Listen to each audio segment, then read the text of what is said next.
자, 오늘 사자수학 12번째 시간입니다. 전통문화연구회 책은 32쪽이고 대유학당 책은 64쪽이 되겠습니다. 그러면 오늘 시작하는데, 지금 대유학당 쪽에서는 여기 줄친 부분을 빼버렸어요. 아마 대유학당, 전통문화연구회 책, 미안합니다. 전통문화연구회 책은 이 줄친 부분이 없는데, 아마도 현대 사회하고 부부 간의 문제가 잘 안 맞다고 생각해서 뺀 것 같아요. 그러니까 옛날 조선시대 윤리이기 때문에 뺐다고 하는데, 대유학당 그대로 있는데, 옛날에는 어떻게 생각했나 하는 걸 우리가 살펴보는 것도 하는 의미가 있는 거니까 그대로 한번 읽어보겠습니다. 부도화의여 부덕유순이니라.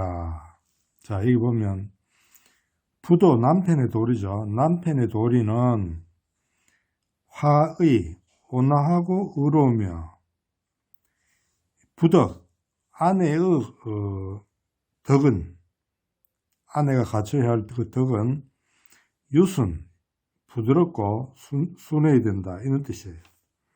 그럼 여기서 영어식으로 한번 풀어보면 부도가 주어가 되겠죠. 화의는 동사로 보면 돼요. 부도는 온화하고 의로운 것이고, 부덕, 이것도 주어라고 보면 되겠죠. 유순, 동사로 보면 돼요. 그냥 부덕은 부드럽고 순한 것이다, 뭐 이렇게 해석을 하면 되겠습니다.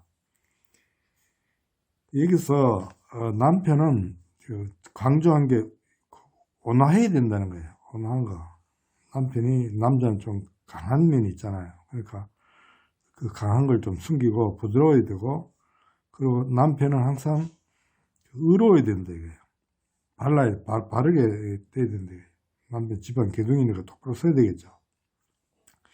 대신 아내는 이거하고 이렇게 대가 되는데, 어떻게 보면 아내는 부드러워야 된다 이거예요. 아내 역시 하와 순이 합치면 유순하게 아주 부드러워지게 된다.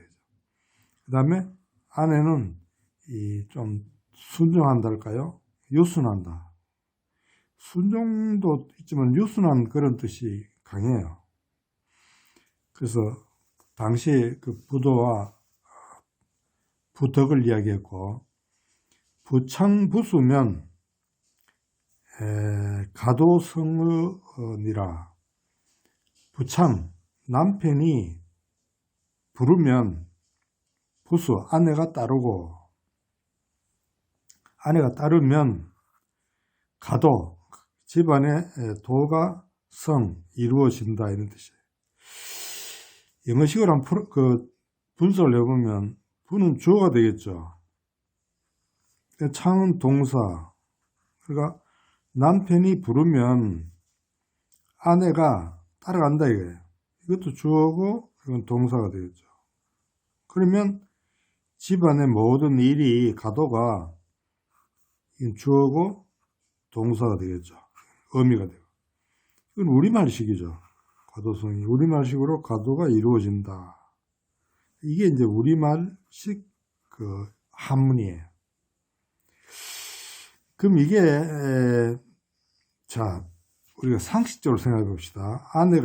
남편이 있고 아내가 있는데 두 사람이 그 힘이 똑같다고 생각해 보세요. 그럼 이게 굴러갈까요?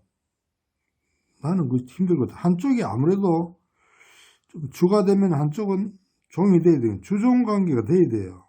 그런 관계가. 그러면 나쁜 것은 남편이 항상 주가 되고 아내가 항상 종이 되면 나쁜 거겠죠. 그러나 경우에 따라서 어떨 때는 남편이 주가 되고 어떨 때는 아내가 종이 되지만은, 또 다른 경우에 가서는 아내가 주가 되고 남편이 종이 되고 이렇게 일이 돼요. 둘 다가 서로 자기 주장만 한다면 집안 일이 이루어지겠어요? 그래서 이 부창부수를 이 좀 현대적으로 해석을 해주면 될 것 같아요. 그러니까 항상 한쪽이 여기는 남편이나 아내가 부르면 아내나 남편이 따라줘야 돼, 한 사람은. 그러니까 우리가 모든 일에 남편이 이 주가 되고 아내가 종이 되는 건 나쁜 거지만은 경우에 따라서 서로 주종이 바뀌어 간다면 일이 원활하게 돌아가서 가도가 다 이루어지는 거예요. 자, 오늘날 이 가장, 집안의 주인을 가장이라고 그러죠. 옛날에는 무조건 남편이 이 가장이죠. 그럼 오늘날은 누가 가장일까요? 오늘날 자본주의 사회에서는 나는 개인적으로 돈을 많이 버는 사람이 가장이라고 봐요. 요즘 둘 다 벌잖아요. 근데 여자가 돈 많이 버는 사람도 있어요. 그러면 여자가 가장이 되는 거죠, 뭐. 그건 나쁜 건 아니잖아요. 그러니까 우리가 이런 것도 한번 생각해 볼 필요가 있어요. 가장이 꼭 남편이 되는가.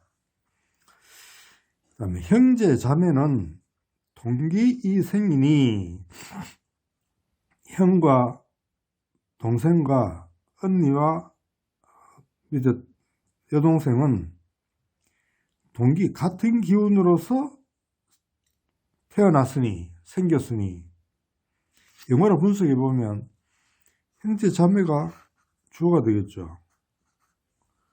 동기는 같은 기운, 뭐 부사적으로 해석해 주면 돼요. 부사는 아니에요. 이는 엔드죠. 같은 기운으로 생겼다. 이 동사죠. 이게 여기에 걸리는 거예요. 형제 자매는 생겼는데 어떻게 생겼나? 같은 기운으로 그래서 생겼다 이거예요. 이는 엔드 그래서 이는. 그래서 이 기운, 이 동양에서는 이와 기운을 상당히 강조하죠. 그래서 이 기운은 서양으로 치면 에너지 비슷한 건데 꼭 에너지는 또 아니에요. 그래서 하여간 같은 기운으로 생겼다 이거예요. 아버지 어머니의 그 같은 기운으로. 그 다음에 행우 제공하고 하야 불감 원노하라. 옛날에 형제들이 많았잖아요. 요즘 뭐 하나 둘씩 놓으니까 별로 그런 일 없는데 옛날에는 형제가 많으니까 싸우기도 하고 뭐 말이 많았죠. 형은 아우한테 우애롭게 대하고 아우는 형한테 공경스럽게 대해가지고서 형을 공경하는 거죠. 그래서 불감, 원노, 감히 원망하거나 노하지 말아라. 화를 내지 말아라. 영어식으로 한번 분석해 볼까요? 형은 주어죠. 동사죠. 형은 우애롭고 동생한테 그렇다는 거죠. 쟤는 주어, 동사. 형은 우애롭고 아우는 공손해서 불감, 감히, 부사죠. 원이나 노는 둘 다 동사예요. 동사예요. 동사가 합친 거라고 봐야 되겠죠. 감히 원망하거나 노하지 마라. 화를 내지 마라. 어떻게? 형은 동생한테, 또 동생은 형한테. 형이 동생을 원망하지 말고 동생도 형을 원망하지 말고 형이 동생한테 화를 내지 말고 동생이 형한테 화를 내지 말고 이렇게 사이좋게 지내라 이 말입니다. 그래서 그 형과 동생이 화목하게 지내는 그 모습을 이야기하고 있어요. 그 다음에 고륙수분이나 골유 본생일기여.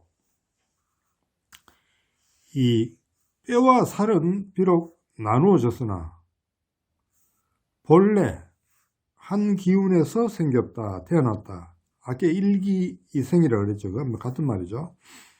자, 뼈와 골육을 합쳐서 골육이라고 그러죠.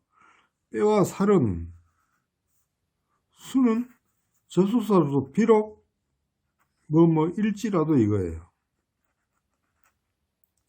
이거 한번 못 봐서 부사로 보는데 부사로 봐도 돼요. 그러나 이 비록 뭐뭐일지라도가 이 문장을 보면 딱 맞아요. 권력은 비록 나누어졌을지라도 이렇게 하는 게 딱 떨어지잖아요. 권력은 비록 나누어졌을지라도 본래 부사죠. 났다, 태어났다, 동사. 한 기운으로 태어났다. 한 기운은 이 부사로 보호로 봐야 되겠네요. 한 기운으로 태어났다. 본래 한 기운으로 태어났다. 그 형제, 권력 형제는 권력이 비록 다르지만은 본래 한 기운으로 태어났다. 이 보호로 보는 게 낫겠네요. 같은 기운을 태어났으니까 같은 형제는 거죠. 형체 수이나 소수 일해이니라. 지금 같은 말을 하고 있어요. 형체는 비록 다를지라도 본디 한 핏줄을 받았다. 이렇게 되는 거죠. 영어식으로 문서에 보면 형체는 주어가 되겠죠. 수는 비록 뭐뭐일지라도 이 다르다 동사. 이게 원래는 형체가 여기 있어야 되는 말이었는데 주어니까 수 형체 이게 영어식이라면 그렇게 되죠. 그러나 한문에서는 강조하는 게 앞으로 뺐다고 보면 돼요. 영어하고 좀 다른 점이 이게 앞으로 빠진 거예요. 수 형체이나 이게 되겠죠. 비록 형체는 비록 다를지라도 수 본디는 부사예요. 수 받았다 타동사예요. 이를 한 핏줄을 받았다. 한 핏줄을 받아서 태어났다 이거죠. 그러니까 기혈이 같은 거죠. 기와 혈이. 기가 좀 정신적인 거라 그래야 되나요? 그렇다면 혈은 좀 물질적인 거라 할까요? 그림 좀 말로 표현할 수 없는 묘한 게 있습니다. 그렇죠? 그 다음에 비지어목하면 동근 이지며 비유한다, 견준다. 비는 그것을 나무에 비유하면 뿌리는 같으나 가지가 서로 다르다. 자, 영어를 한번 분석해 보면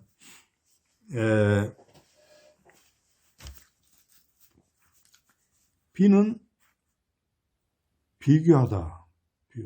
타동사죠. 지가 목적이 돼요. 형제가 되겠죠. 형제 자매가 되겠죠. 어는 전치사 어디에라는 뜻이에요. 목은 전치사의 목적어예요. 그러니까 어디에 나무에라는 전치사로서 부사구에 해당되는 거예요. 형제 자매를 나무에 비교해 보면 이런 뜻이에요. 어목 알겠죠? 어는 어디에라는 전치사예요. 목은 이 전치사의 목적어가 되어 하나의 부사구가 되는 거예요. 부사구. 그래서 이 비를 꾸미는 거예요. 동근이지다. 동은 이 동사. 그는 뿌리. 이게 보어로 보면 돼요. 보어가 형제는 같은 뿌리와 같아 이거예요. 형제자매는 뿌리가 같고 이 다르다 동사죠. 이것도 보어로 보면 돼요. 뭐가 다르냐? 가지가 다른 것과 같아 이거예요. 같은 나무에 뿌리는 같은데 이렇게 가지가 다른 것 이게 바로 형제 자매다 이거예요. 알겠죠? 나무에 이렇게 비교했어요. 그 다음에 비지어수하면 그것을 물에 비교하면 동원 이륜이라. 근원은 같고 그 흘러가는 지류가 다른 것과 같아 이거예요. 구조가 똑같죠? 자 봅시다. 비 타동사 지는 목적이에요. 이건 형제 자매예요.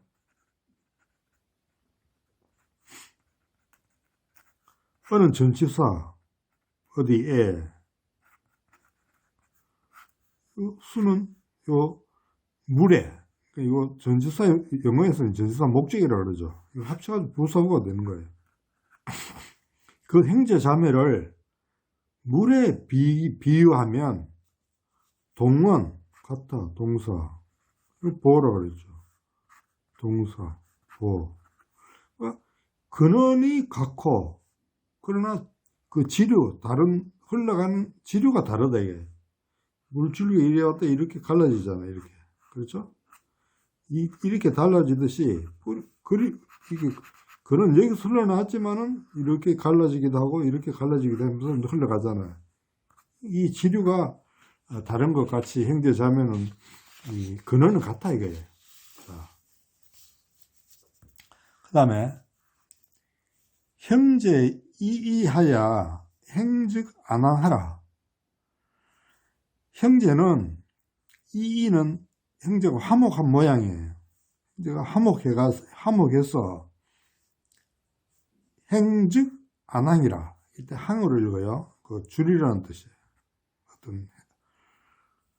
갈 때는 곧 기러기 앉잖아요. 그러니까 기러기처럼 그렇게 가라 이거예요.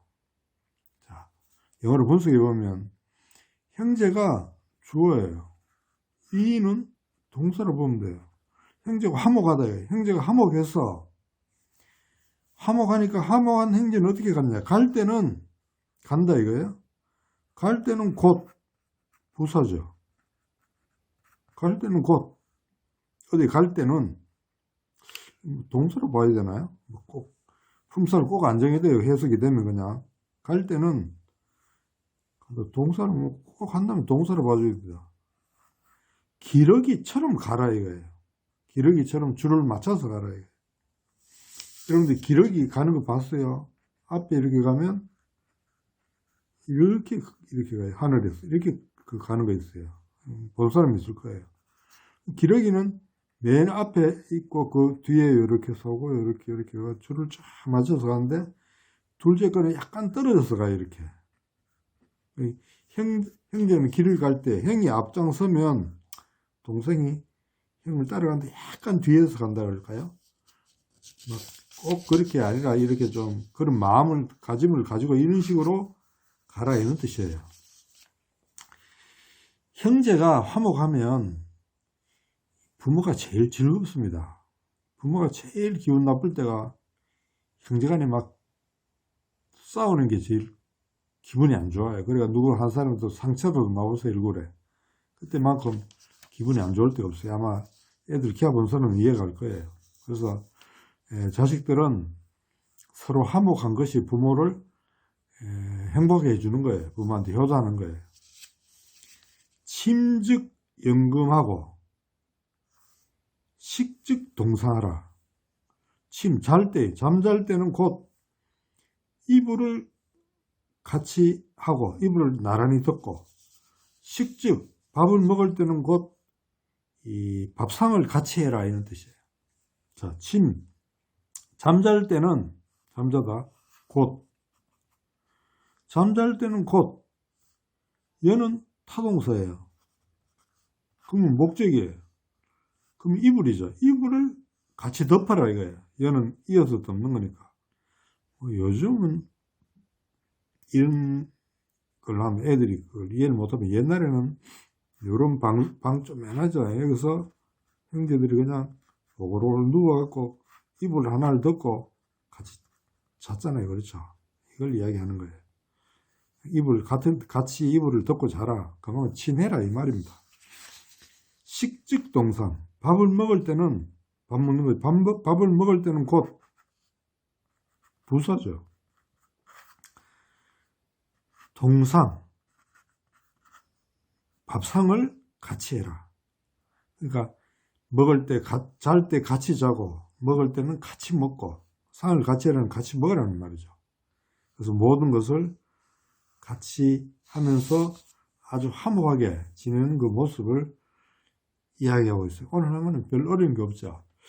그리고 혹시 강의에 대해서 자기가 원하는 게 있거나 뭐 좀 그게 있으면 댓글을 달아주시면 제가 참고해서 강의할 때 참고를 하겠습니다. 오늘 여기까지 하겠습니다.